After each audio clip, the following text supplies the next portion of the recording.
Hey, Service Advisor Nation. Thank you for tuning into another episode of the AutoFix Advisor Cast with your host, Michael Doherty.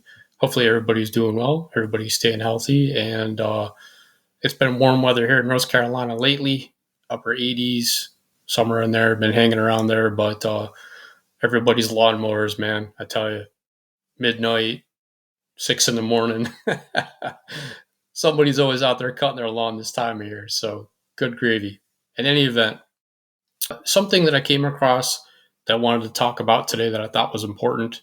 And, I'll be honest, I never had the steps or plan of action to be able to talk to these particular clients without just getting frustrated. Other than saying, hey, I appreciate you telling me that, but here's what it's going to cost for us to check it out. If you'd like to make an appointment, I've got openings on this date at this time, or what works for you. And the call will usually end with, yeah, I'm going to keep calling around. And I could just never seem to really capture these types of clients because I think a lot of it was a pride thing with them. And I didn't know how to handle that. And what I'm talking about is the clients, well, they might not be clients yet, but secretly they want to be. They're sick of doing it themselves. It's the do-it-yourselfers. And I know you know what I mean, service advisors that are out there. So me growing up, I grew up with my dad in the garage at nights, on the weekends, doing the maintenance on all the family vehicles. And if my dad, for some reason, couldn't figure it out, now my dad came from a blue collar machining background. So he would machining in terms of he would make things out of metal to fix machines and things of that nature. And, if he couldn't figure out how to do it, if he was stumped on doing something with one of the family vehicles, which wasn't too often, the vehicle will go to Dave's, which was his friend's garage in the town that we lived in. And it was very, very seldom that my dad had something that he just didn't want to do, didn't have the time for, or just couldn't figure it out. But if that was one of the three cases, it would go to Dave's garage and Dave would help him. But when I went to pick up the vehicle with my dad, he'd always take me when I was younger. And no matter what happened, my dad would always leave with his pride still intact. Dave would never say, hey, man, I don't know why you couldn't figure this out. What you did was wrong. You messed this up. I had to fix that. There was none of that. It was just a handshake, exchange of cash, and, handwritten receipt, and off we went. But in any event, again, how do we, as service advisors, talk to, educate, and want to get the do-it-yourselfers and convert them into clients, convert them into why come to us, stop working on the cars yourself. And I think a lot of this, stems from people just growing up in a garage atmosphere or, not really having the financial resources to bring their car to a shop. So yeah, I mean, with, thank you, YouTube, with YouTube around and, people, oh, I watched the video on YouTube, it's going to take you guys 20 minutes to replace my starter under that intake manifold. I'm not paying that much. I'll just do it myself. Okay, well, best of luck to you, sir. Thank you for your call. And probably a couple hours later or a day later, that same person will call back up and say, hey, I tried to replace my starter. I got the intake off and some bolts broke and I don't have the tools to extract it. If I get it towed to you guys, it's in a non-running condition. It's kind of halfway disassembled. How much are you going to charge me to work on the car? Right. Oh, and by the way, I've purchased all the parts and they're in the trunk. So, I'm supplying the parts. The labor's already halfway done, and kind of you're cringing over the phone, right? Like as a service advisor, right? I wouldn't say your eyes are rolling in the back of your head, but you're kind of like, man, okay. So that's extreme scenario, I think. Sometimes you get people that call up the do-it-yourselfers. Hey, I'm in the middle of doing my brakes and the piston's stuck. I don't have the tools. What if I just get it towed in? How much you guys going to charge me, right? So again, the fact that they're making a phone call to you already, I hate to say it, admits defeat, and it's not something to laugh about. I mean, these again are people that are very prideful, men or women that work on their cars, and God bless them. I mean, it takes some grit to want to do that, especially in the atmosphere that they're doing it in. Most of the time, it's in a parking lot because they don't have a garage. It's, with tools that are, I would consider subpar. They're ornery, they're tired. They're just trying to save a couple bucks. So again, it's extending value. Here's why you should be doing business with us, and here's how we can help you. But again, for the do-it-yourselfers, here's some notes that I wanted to kind of go over. Number one, for somebody calling up that's a do-it-yourselfer, I think it's very important to validate their knowledge and effort, right? It's actually crucial. So, I mean, the fastest way to shut down a do-it-yourselfer is to dismiss their research or their experience. Whether you think they have it or not is irrelevant. Again, they're likely going to tell you, here's what the car is doing, and here's what I've already done, and I don't want to do this anymore. What are you guys going to charge me to bring it in? But say, hey, again, to not dismiss their research or experience, right? Again, it's a pride thing with a lot of these people. So something to say would be, hey, it sounds like you've done your homework on this. I can tell you spent some time trying to track this down. Always good to see someone that knows their way around a car, right? It's a small shift from the dynamic and, that says, I know more than you do, right? As the shop, right? And it's showing collaboration, right? We're on the same page.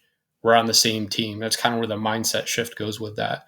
So again, when someone calls up, and they're going through that painful cycle of, I did this or I did that, and I just can't figure it out. Again, they're admitting defeat. And the last thing you want to do is kind of just, kick them while they're down. Not a good thing. So again, just, a little more upbeat, hey, sounds like, your way around the car. Sorry, you couldn't figure that out, but yeah, hey, we'll be happy to help you out. Here's what we can do. Right. And, ask questions about their findings. Again, it shows, collaboration, right? What led you to that conclusion? Why do you think the starter is bad? If it's a starter, the car won't start or crank, it won't start it.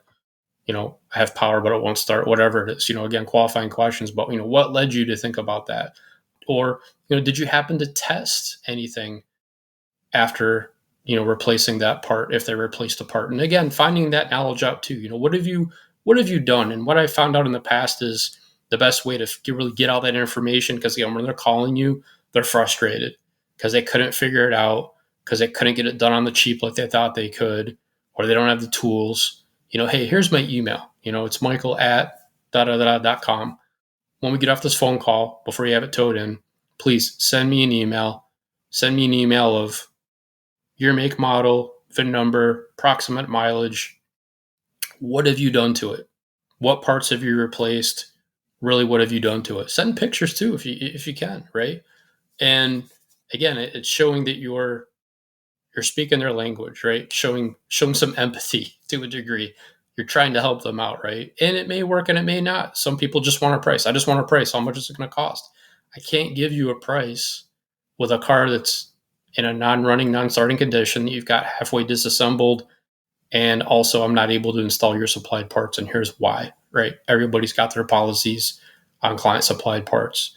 And I hope you're not installing them. But if you are, again, it's not my call, it's your shop. But again, including them in the conversation, not just, yeah, it's going to cost this, tow it in, we'll get to it when we get to it, right? There's more to it. Again, collaboration. And this also makes them feel seen and heard, and that you're not making them feel like they're foolish, right? Again, in the back of your mind, that might be the case. I hope not. But again, you're not saying that out loud, right? And explain your process. Explain your process in terms that they're going to respect. You can use technical language when you need to, but don't confuse them, right? The whole goal of this is to earn their trust and to get them to stop doing that type of stuff, right? So, you can approach it with, hey, again, you're welcome to have it towed in. Do you need a tow truck number? Do you have AAA? How do you intend on getting it here? And before we go down that path, I just got to let you know, we're going to start with level 1 testing. it's going to cost this, or if it's an extreme scenario, whatever type of testing you need to do, level 2, level 3, level 4, whatever you think is appropriate. But again, letting them know up front, being transparent, painting the picture, because it's going to come up, right? What's it going to cost me, and letting them know that, you're going to do what you can to help. But again, you're helping them, right? You're helping one another. Ultimately, you're trying to gain a customer, right? It's not all about the revenue. And I think especially with somebody like that, the do-it-yourselfer, if you can establish rapport with them, keep them updated during the process, again, from the beginning, hit them with things that are respectful. I think that's really cool that you try to do that yourself. It's not the first time we've had this happen with somebody before that had to have it towed in. I'm sure you've had the experience with somebody with a starter under the intake manifold that they thought they could do it, and it just got to that point. They said, "Man, the heck with this. I don't want to do this anymore. This is driving me nuts. Forget you, YouTube, for 20 minutes." Right? It took me 20 minutes on YouTube. I don't think so. But again, right? And also too, if it's a check engine light, if it's something where they're saying, "Hey, I hooked up my OBD scanner, my OBD2 reader, and these are the codes, right? These are the codes. I gave the codes to AutoZone. They told me I needed an oxygen sensor, and that didn't fix it. And I've put an oxygen sensor on it. And again, find out, right? What type of part, right? Was it the right part? And what type of oxygen sensor, right? Was it bank 1? Was it bank 2? Was it sensor 1? Was it sensor 2? I mean, these are all things that you need to know going into the conversation, right? So again, the knowledge base of it, but again, not putting them down, right? Letting them know in a better terminology that we are equipped with the right tools, right? Point out that your diagnostic process and equipment go beyond that of, we'll call it consumer grade tools, right? We didn't buy our OBD2 reader from Amazon, right? We didn't buy our OB2 reader from, CarQuest Auto Parts. And again, no disrespect to any of those places, but let's be realistic. There are levels of tools, in proper tools. So, again, letting them know in that conversation when you're mentioning to them what's going to cost to start the process, letting them know, yes, we have the knowledge, we have the tools, we're using factory tools, or we're using this type of tool that goes deeper than, generic codes. Sometimes those, CarQuest or, Amazon OB2 readers, they might miss the manufacturer specific data, things of that. So again, you're not saying that they're wrong. If they're saying I got generic codes, by all means, tell them to put that in the email to you. Write them down what they were. Again, they're taking note of what you're saying, right? It's showing that you're listening. Get your listening ears on, right? But again, you're not saying they're wrong. You're showing why you would approach it at the next level, right? So obviously what they did didn't work, and here's what it's going to take to really dig into that, right? So again, you're not saying they're wrong. However, if they are wrong, don't bring that up. There's a way to bring it up in a polite manner, but instead of saying, "Hey, yeah, you were wrong," that's not going to work. You know, something a little bit better, right? Language is going to be a big part of that. And again, it's going to keep their pride intact, their dignity intact. Again, I mentioned earlier, my dad, it was very not often that he was stumped with something, but if he was, he would take the car to Dave's at town, Dave's garage, Dave's shop, and he left with his dignity and his pride intact. Dave never said, "Hey, man, I don't know why you couldn't figure that out," or "You did this wrong." None of that, right? So again, it's being a human, right? Especially with someone's a DIY person, but the communication, again, instead of "Hey, you were wrong," change it up to "Hey, your logic made sense on why you did it that way, but there is a deeper issue, and here's what we found," right? Two totally different things, right? And again, not in a condescending way, because again, when we get the call, I'll be honest, as a service advisor, "Hey, here's what I did, and it's not working, and I'm trying to do this on the cheap, and it didn't work out," and you know holding back from saying you did it incorrectly or you're wrong, and changing it to "Hey, your logic made sense in the manner that you approached it, but there's a deeper issue." If that's the case, if that doesn't apply, you can still say something instead of saying "You're wrong," right? It goes a lot way. And also, talking to somebody like that, the do-it-yourselfer, it's inviting them for future collaboration, right? Because if they're seeing that you're hearing them, if you're acknowledging that they're somewhat automotive savvy, if they've got tools, if they've invested in tools to figure things out, but they couldn't figure it out. Again, building rapport, building that relationship. And if they have a good experience with you, I think that's going to make them want to, the next time something happens to their car, maybe just call you directly. Hey, might be 6 months from now, might be a year from now, might be 2 months from now, who the heck knows? But point being, it presents an opportunity to make a customer, right? And that's why we're doing this. We want customers coming back. We want repeat business. And especially getting someone to do it yourselfer to be a repeat customer, that's awesome, right? I think I'd have to put that on my goal list as a service advisor, right? Got them in, got it figured out, no insults, pride intact, car works, and they came back. I mean, that's kind of just a winning situation, right, for you and the team. But again, in any event, to them, if you can do that, you're now a resource.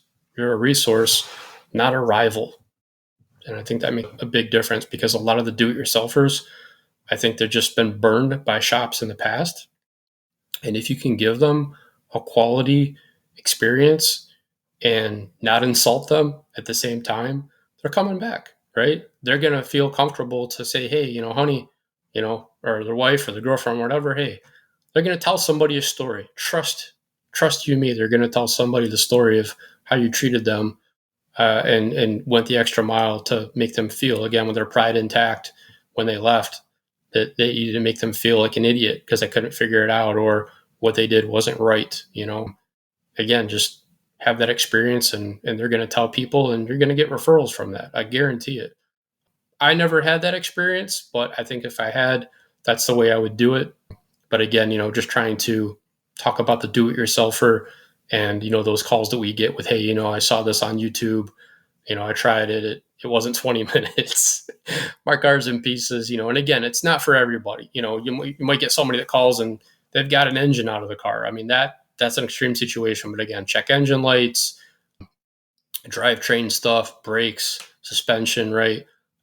Things that you can take on and help out with. Do it. Make a new client. Again, let them see that you're a resource, not a rival. But again, thank you for tuning in to another episode of the AutoFix Advisor Cast. This is your host, Michael Doherty, and until next time, keep those bays full, and I appreciate you so much. Thank you again. All right, have a good one.